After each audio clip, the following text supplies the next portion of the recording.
ఈసారి ఎలక్షన్లలో వరుణ్ మీద బిట్టు 4444 ఓట్ల మెజార్టీతో రికార్డులు నెలకొల్పాడు. వరుణ్ కేవలం 4 ఓట్లు మాత్రమే గెలుచుకున్నాడు.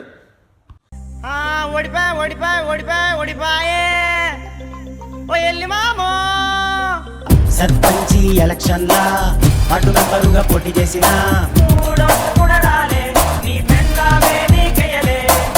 ఉన్న పొలము అమ్మేసి కౌన్సిలర్గా పోటీ చేసిన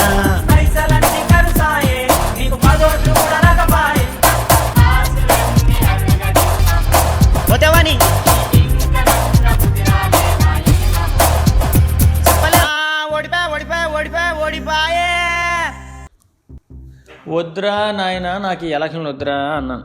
అన్నా నువ్వు ముందుండు, నీ వెనకాలే ఉంటాము అన్నారు. నా మానాన్ని తిరిగి ఊరూరు ఇంటింటికి సున్నాలు వేసుకుంటే అన్న వరుణన్న నువ్వెందుకు ఎలక్షన్లో పోటీ చేయకూడదు అన్నావు.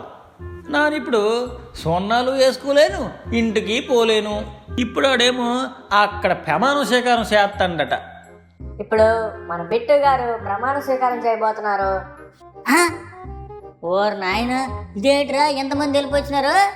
200 ఇస్తేనే ఎంతమంది వచ్చిస్తే 500 ఇస్తే ఎంతమంది వెళ్ళిపోచ్చిద్దురా?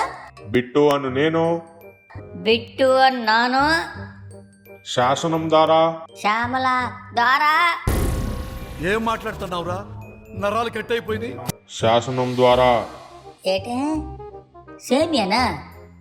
శాసనం ద్వారా షా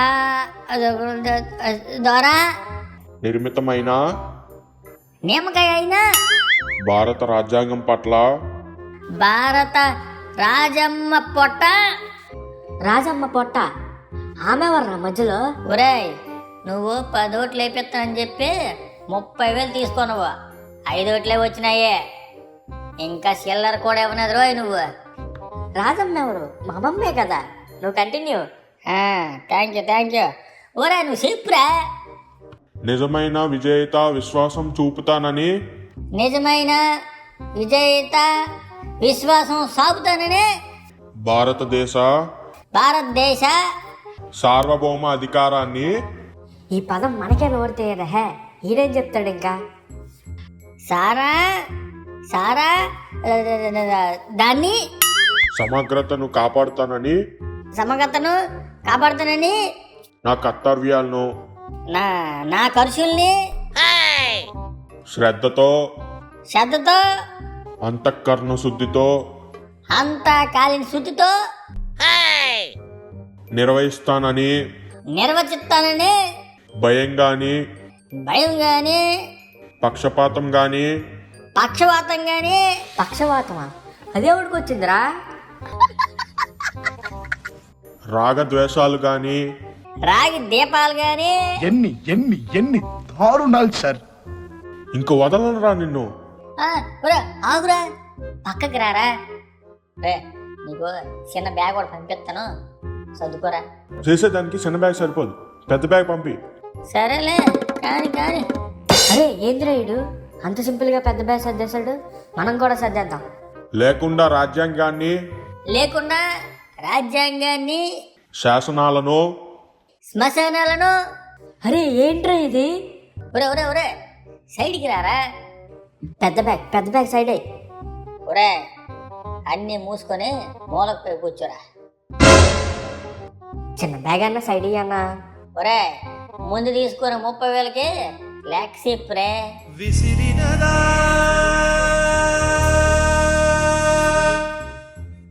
అనుసరించి ప్రజలందరికీ అనుపమ ప్రజలందరికీ చేకూరుస్తానని, చెరికిస్తానని. చెరికెప్పుడు పండించావురా నువ్వు? దైవ సాక్షిగా దైవ సత్యంగా ప్రమాణం చేస్తున్నాను. ప్రయాణం చేస్తున్నాను. ప్రయాణం కాదు, ప్రమాణం. ఏడే పాయసమా? ప్రమాణం. ఒరే అర్థం కాని పదాలు చెప్పి కనిపించేక నేను మాట్లాడుతాను. ఇప్పుడు చూడ, ఇప్పుడు గెలిచినాను, 5,000 పాలిస్తాను. ఓటుకి 5,000 రూపాయలు ఇచ్చినాను. కొన్ని కోట్ల రూపాయలు ఖర్చు అయినది కాబట్టి మొదటి 3 ఏళ్ళు మొత్తం తినేస్తాను. 1 రూపాయి కూడా మీకు పెట్టను. సర్లే అయితే మిగిలిన 2 ఏళ్ళు సేవ చేస్తాడనమాట. ఆహా ఒరే ఆ 2 ఏళ్ళు సేవ చేసుకుని కూకుంటే వచ్చే ఎలక్షన్లకే నా కాడ ఎక్కడ వస్తారా డబ్బులు? కాబట్టి మిగిలిన 2 ఏళ్ళు కూడా తినేతను. అయితే ఎప్పటికీ సేవ చేయవా? ఎందుకు చేయను? మీరు 100 రూపాయలు ఇస్తే 99 రూపాయలు నేను తినేసి ఆ మిగిలిన 1 రూపాయి మీకే కదేటి. ఇది సేవ. సేవ సేవ సేవ